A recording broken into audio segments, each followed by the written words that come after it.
From movies like Night of the Living Dead to TV shows like Yellow Jackets and Santa Clarita Diet, human beings seem to have a morbid fascination with eating each other. Reports on the subject have appeared throughout both ancient and recent history, providing a grim account of what humans have resorted to in order to survive. But ritualism and religion have also played a role in the consumption of what we'll delicately call people jerky. So, today, we're whetting our appetites with the history of cannibalism. But before we cook up some history, why don't you subscribe to the Weird History channel? Then let us know in the comments what other morbid mealtimes you want to learn about. For now, here's some food for thought. Alexander Sawney Bean led a merry band of man-eaters around Scotland around the 1400s. However, the exact time frame of his existence, and whether he existed at all, is up in the air. The story goes that Bean was a tanner from East Lothian who moved to a remote cave where he lived with his wife. They lived off the land and were pretty well isolated until some travelers happened by one day. The Beans, responding the way any hospitable couple would, slew the travelers and robbed them immediately. To hide their foul deed, the Beans allegedly consumed the evidence. They were finally undone when one of their would-be victims escaped and alerted the authorities, which back then were mostly just angry mobs. The band of men sent to vanquish Bean were said to have found body parts curing and being cooked, and they dispatched the Beans on Halloween night, 1589. That definitely won't lead to any kind of curse. If anything comes close to a real-life horror movie villain, it's people like Peter Nears and Peter Stump, men with identical first names, and identical, albeit unconventional, tastes. First of the Peters was Nears, a full-time 16th century German bandit and part-time ghoul. If Nears was near, you'd want to be far. Nears enjoyed all the flavors: men, pregnant women, and perhaps his most favorite of all, fetus hearts.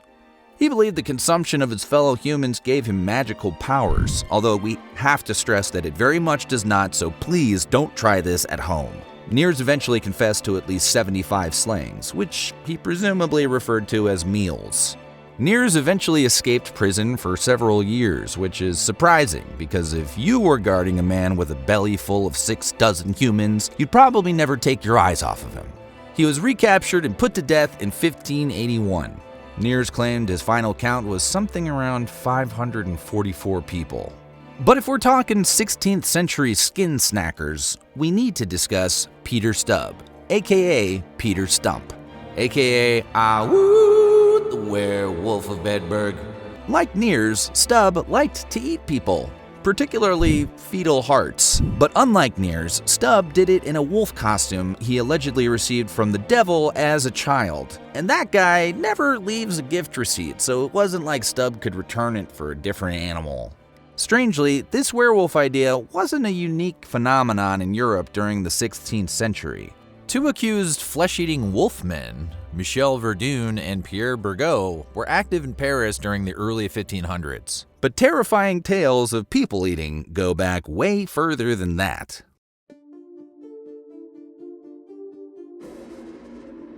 Jewish priest and historian Flavius Josephus produced many works over his illustrious career, including his first-hand account of the First Roman-Jewish War from 66 to 73 CE. In Book 6 of his work, The Jewish War, Flavius relays the story of Mary of Bethazab, who was unfortunate enough to be stuck inside a besieged Jerusalem. With misery and famine gripping the city, Mary resorted to eating her own infant. Some other scavengers came to see what she was feasting on, and presumably quickly wished they hadn't. She explained that since this was her own child, she could do whatever she wanted. The scavengers didn't join her in her offer to join in on the meal, and eventually everyone heard about what she did. Now, whether or not this story is literally true is up for debate, as it may have simply been given a gruesome parable about the cruelty of siege warfare.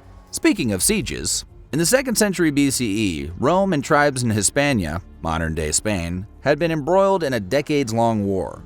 Roman commander Scipio Aemilianus finally had enough of it and headed on over to Hispania to give them a piece of his mind in the form of a complete besiegement of their settlements. However, Scipio's terms of surrender were unreasonable. and he ended up whacking Numenite leader Avarus and his followers. The Numenites were left with no leader, no food, and no means of survival. At first, they boiled old hides, and when that stopped working, they began boiling their dead. And when that stopped working, well, let's just say appetites shifted towards more prime cuts. The Numenites eventually surrendered, but what remained of the tribe had been decimated by the extreme conditions. Flash forward several hundred years to the Tang Dynasty in China, which fought a lesser-known but nonetheless brutal battle against the army of the An Lushan Rebellion in 755 CE. After 2 years of fighting, Chinese forces, 7,000 men strong, defended Suyang against an army of over 100,000, like the movie 300, multiplied by about 23. The siege started in January, but lasted well into August, with casualties running steep every step of the way. When reinforcements arrived to aid both sides, they discovered citizens had resorted to consuming women, elderly men, and even children to survive. When rebels reached the city walls, they claimed only 400 of the 20,000 civilians were still alive. After the city fell, leader Zhang Zun, who many believe gave the order just to go ahead and eat everybody, was whacked. The summer of 1314 through 1316 was a rough time for Britain and much of Europe. The rain fell almost continuously, rotting crops and drowning livestock, and postponing most of the World Series. Pair the heavy rain with conflicts like the 100 Years' War, and you've got a land ravaged by nature and mankind alike. The perfect conditions for a famine, which is exactly what claimed 10% of the population between 1315 and 1317. There was little food and even less hope, slowly sliding the scale from starvation to desperation. People resorted to consuming precious horse meat, dogs, and, according to some reports, hanged criminals, or even their own children. Child abandonment was also rampant at the time, forming the basis for the folktale Hansel and Gretel, 2 kids who get abandoned and nearly eaten. That story makes a lot more sense now. The Irish potato famine of the 1840s was devastating for Irish farmers and citizens alike. Once the mold Phytophthora infestans came to town, it nuked any chances of growing proper food and drove much of the Irish population to desperation. Relief efforts were attempted by Prime Minister Sir Robert Peel. However, his successor decided it was best to let the Irish fend for themselves, leading to a mass immigration and the loss of nearly 1 million lives by 1851. When the potato food source is gone and the dead bodies are piling up, it doesn't take much math to figure out how to balance the equation. Parish priests recorded incidents of human-on-human snacking throughout Cork, Galway, Kerry, and Mayo. Are we sure Jonathan Swift was joking when he wrote A Modest Proposal? Jack Want, an Australian lawyer and yachting enthusiast, longed for a new vessel to satisfy his love of sea jaunts. So he traveled to England to purchase Mignonette, a 52-foot vessel perfect for Want's needs. And his wants, too. The only way to get a big ship home was to hire a crew to sail it.